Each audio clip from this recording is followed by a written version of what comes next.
Class आज हम लोग कर रहे हैं क्लास 10th मैथ्स के चैप्टर नंबर 13 का क्वेश्चन नंबर 5 डिस्कस।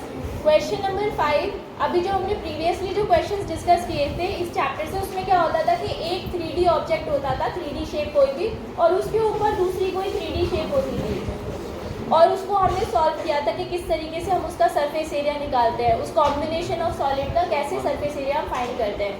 इस क्वेश्चन में उल्टा है, मतलब वो ऑब्जेक्ट एक दूसरे के ऊपर ना होकर के एक दूसरे के अंदर है, एक के अंदर दूसरा 3D शेप बना हुआ है, डिप्रेशन है बेसिकली।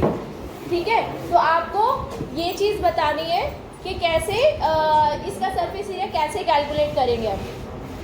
सो क्वेश्चन नंबर 5 को बेटर एक्सप्लेन करने के लिए I have a model here. ये बेसिकली क्वेश्चन नंबर 5 एक बार पढ़िए अपनी बुक में, क्या लिखा है देखिए। A hemispherical depression is cut out. A hemispherical, ये देखिए ये हेमिस्फेयर है, इसको निकाल दिया गया है। किसमें से, किस शेप में से निकाल दिया गया है? A hemispherical depression is cut out from one face of a cubical wooden block. ये cubical wooden block है, इसमें से एक हेमिस्फेयर को निकाल दिया गया है। ठीक है, अब आपको जो सरफेस नजर आ रहा है ना, सबको नजर आ रहा है? ठीक है, तो ये कुछ इस तरह से बना हुआ है। आगे क्वेश्चन में क्या बोला है? Such that the diameter L of the hemisphere is equal to the edge of the cube. यहाँ पर ऐसा नहीं है, यहाँ पे जो देखो हेमिस्फेयर का डायमीटर है वो कम है और क्यूब की एज बड़ी है, जबकि हमारा जो क्वेश्चन है, अब इसको ऐसे इमेजिन कीजिए कि हेमिस्फेयर ये इतना बड़ा होता कि उसका पूरा डायमीटर क्यूब की एज के बराबर होता। कर सकते हो इमेजिन? समझ में आ गया? राइट। ये हेमिस्फेयर और बड़ा होता, इतना बड़ा होता कि उसका डायमीटर इस क्यूब की एज के बराबर होता। तो उस केस में इन्होंने बोला है find the determine the surface area of the remaining solid. तो जो बना सॉलिड ये करने के बाद उसका सरफेस एरिया निकालना है। अब आपको सरफेस एरिया मैंने समझाया था, जिस पार्ट को आप टच कर पा रहे हो वो सारा पार्ट। ठीक है, जब आप इसमें से हेमिस्फेयर निकाल दोगे तो अभी भी जैसे आपको नजर आ रहा होगा कॉर्नर्स बचे हुए हैं ना। जब आप इसमें से पूरा हेमिस्फेयर भी निकालते ना, अगर टोटल लार्जेस्ट डायमीटर, तब भी थोड़ा सा कॉर्नर यहाँ पे बच जाते कॉर्नर्स में। ये क्वेश्चन बिल्कुल ऐसा है जैसे आपने अभी प्रीवियस क्वेश्चन किया था ना, क्यूब के ऊपर हेमिस्फेयर रखा हुआ था, तब भी सेम चीज़ हो रही थी। वही सेम, बिल्कुल डिट्टो सेम क्वेश्चन है, बस ऊपर की बजाय अंदर रखा है, आंसर सेम ही आएगा। बिल्कुल सेम वे से सॉल्व करना है। अभी भी आप हेमिस्फेयर का जब ऊपर रखा था ना, इसके जैसे इस तरह से रखा था, देखो ये क्वेश्चन था, ये क्यूब था और क्यूब के ऊपर ऐसे हेमिस्फेयर रखा था, ये था आपका प्रीवियस क्वेश्चन। तब आप क्या टच कर पा रहे थे? देखो एक सरफेस ये, एक ये, 3, 4 और 5 मेरी तरफ वाला, 5 सरफेसेस पूरे, यानी 5a²। एक सरफेस का एरिया a² होता है तो 5a² प्लस ये जो 6, अगर टोटल सरफेस मान लो 6a², इसका टोटल जो सरफेस एरिया होता है क्यूब का 6a², उसमें से माइनस क्या हो रहा है? ये वाला जो सरफेस है ना, छठा जो सरफेस है क्यूब का, 6 सरफेस, इसमें सिर्फ आप वही पोर्शन टच कर पा रहे हो जो सर्कल के बाहर है।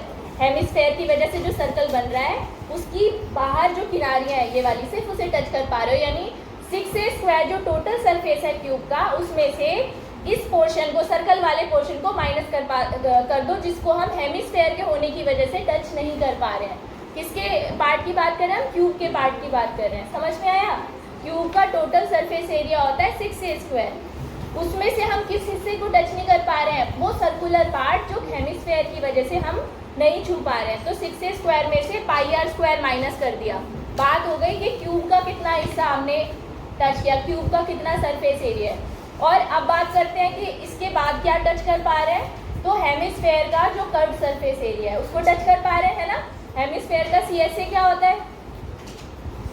क्या होता है बताओ जल्दी? 2πr²। तो हमने 6a² में से πr² घटाया क्यूब का सरफेस एरिया निकालने के लिए, क्यूब का वो पार्ट जिसे हम टच कर पा रहे हैं, प्लस उसमें 2πr² ऐड किया वो वाला सरफेस दिखाने के लिए जो हेमिस्फेयर का कर्व सरफेस हम टच कर पा रहे हैं। बोलो समझ में आया? यस, सेम चीज़ आपको यहाँ करनी है। ठीक है, क्योंकि यहाँ पर भी देखिए आप पूरे क्यूब को टच कर पा रहे हो, लेकिन अगर आप 6th साइड की बात करो 5a² तो पूरा है, लेकिन 6a² जो है लास्ट वाला जो a² है उसमें आप जब ये हेमिस्फेयर पूरा यहाँ पे बन जाएगा, डिप्रेशन अभी भी बना हुआ है, तो आप वो पोर्शन टच नहीं कर पाओगे, आपको वो राउंड सरफेस वो सर्कल वाला पार्ट गायब हो गया क्यूब में से। तो 6a² में से क्या माइनस किया, सर्कल πr²। तो सरफेस एरिया जो आएगा, पहले मैं डायग्राम अगर बनाऊं यहाँ पे, तो डायग्राम तो इनफैक्ट आपको बुक में दिया हुआ है क्या? नहीं दिया हुआ, तो आप बना लीजिए। देखिए बिल्कुल ऐसे ही क्यूब बनाइए, ठीक है। और क्यूब में से इन्होंने क्या कहा है, हमने हेमिस्फेयर निकाल लिया। कितना बड़ा हेमिस्फेयर निकाला है, जितना बड़ा हमारी क्यूब की एज है इतना ही उसका डायमीटर है, उतना ही उसका डायमीटर है। ऐसे इस तरीके से बना हुआ है, ये देखो ऐसे, इसमें से ये निकाल लिया पूरा का। आ रहा है समझ में? हाँ। तो अभी हम जो हिस्सा इसका वो कर पा रहे हैं, क्यूब का जो सरफेस एरिया टच कर पा रहे हैं 5 तो पूरे, और लास्ट वाला जो सरफेस है जिसमें से निकाला है हमने ये इस तरफ से, उसका वो पोर्शन टच कर पा रहे हैं जो सर्कल के अंदर नहीं है। तो सर्कल वाला पार्ट उसमें से माइनस कर दो, तो 6a² में से surface area of the remaining solid हो जाएगा basically, surface area of the remaining solid will be 6a² minus πr²। 5 तो सरफेसेस क्यूब के पूरे हैं, छठा जो ऊपर वाला है ना, जिसकी तरफ से ये निकला है, ये वाला जो सरफेस आपको अभी नजर आ रहा है, अगर मैं इसे बोर्ड पर बनाऊं तो कुछ ऐसा दिखेगा।